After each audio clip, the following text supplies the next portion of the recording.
Well, your mother always told you not to do it. According to our next guest, lying to yourself is one of the biggest reasons we have problems in our relationships at work or with family. In his latest book, Stop Lying, Getting Unlost and Unstuck in Your Life, Dr. Bennett Pologe, a psychologist who is also an actor, has studied over the past 30 years the results of not being honest with oneself. He joins us this morning to give us more details on why we lie to ourselves and how it can derail our lives. Welcome to Urban Update. Thanks for coming in. Thank you. And Stop Lying. What's this book all about? Okay, excellent. Because I want to be clear, our mothers told us not to lie on purpose. I'm talking in the book about unconscious lies, lies that we're not aware of. So that's a separate thing. Okay. Not talking about what the little kid does who says, you know, with crumbs all over his face, I didn't have a cookie. That's conscious. I'm talking about the lies that start unconsciously or become unconscious. Those are the ones that get us into trouble. They mess up our lives in countless ways. Well, why do we do it? What's the basic premise of why we tell ourselves lies and why we believe them? It starts as a defense. It starts as a necessary survival tactic in the very young. And it'll work for a while. And if it isn't, if you're lucky, if you have a good upbringing, if you have some good experiences, you'll drop most of it and function well. If you don't, or if you have a lot of trauma, it becomes really entrenched, and then it stops working.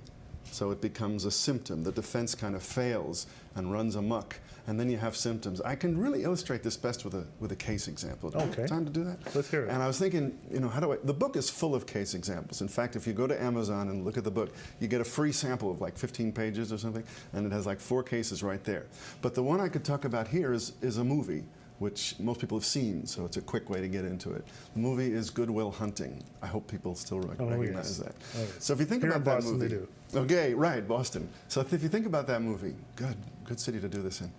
That kid is 18, 19 years old, and he's living this depressed and constricted life. Lives in this ramshackle house that he grew up in. He hasn't fixed it up. He's got this tiny circle of friends. He doesn't avail himself of any of his gifts. And what started, we realize later in the movie, what caused all this is growing up physically abused by his, I think, drunken foster father or father. And the first lie that he had to tell to survive, so he wouldn't go nuts, is, I can handle this. I'm not scared. And that gets exaggerated as he grows up. And when you meet him, he's like a thug. He's getting into fights all the time. He pushes everybody away. He is disrespectful to everybody. He keeps to his little tiny life. And it's really quite a depressed, inhibited life. The defense has run amok. It doesn't work for him anymore. He's got this constricted life. Now, the therapist, Robin Williams, manages to break through one set of lies at the beginning. The lie of, I don't need anybody, I'm fine, nothing hurts me, you know, I'm fine. And he makes friends with this guy. And then he can avail himself of a few things. He forms a relationship with the pre-med student.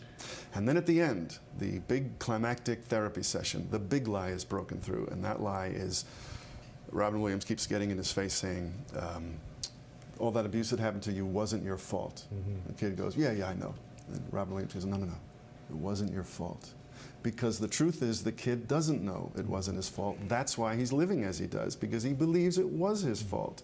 He believes he is the piece of garbage his father treated him as such. Now, obviously that was kind of an extreme example here, but how many people do this lie to themselves? Is that something everybody does, or a few people do? There are people who don't, I'm sure. Obviously, in my profession, I meet the people who do, and I think a lot of us do, to some degree. And it's, again, you're right, not as dramatic as that.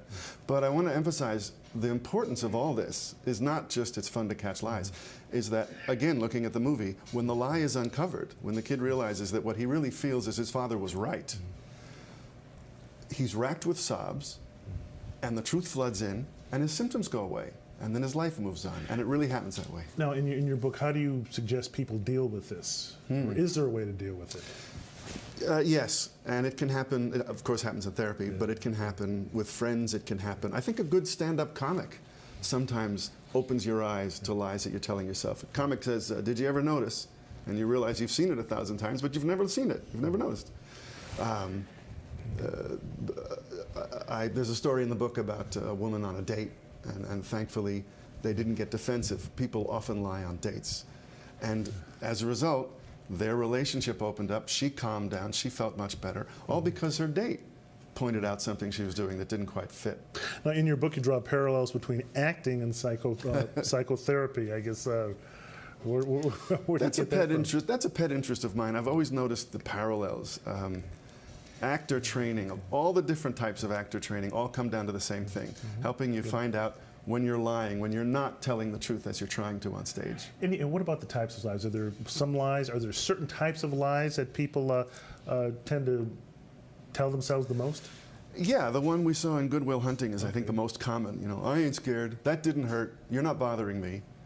Another one that's very common, unfortunately, in our culture is the sort of finger-pointing one. You're making me angry. You're making me pissed off. You made me feel bad.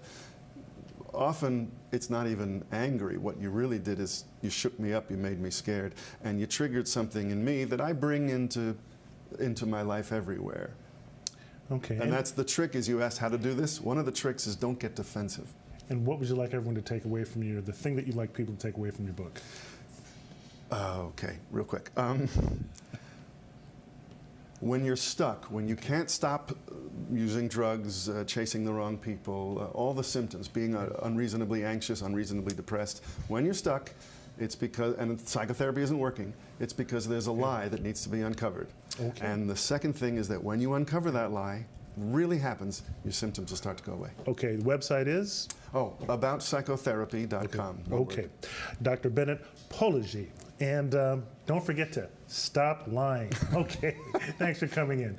Well, that's it for this edition of Urban Update. For all of us here at Urban Update, I'm Byron Barnett. Have a great Sunday and have a great rest of your 4th of July holiday weekend.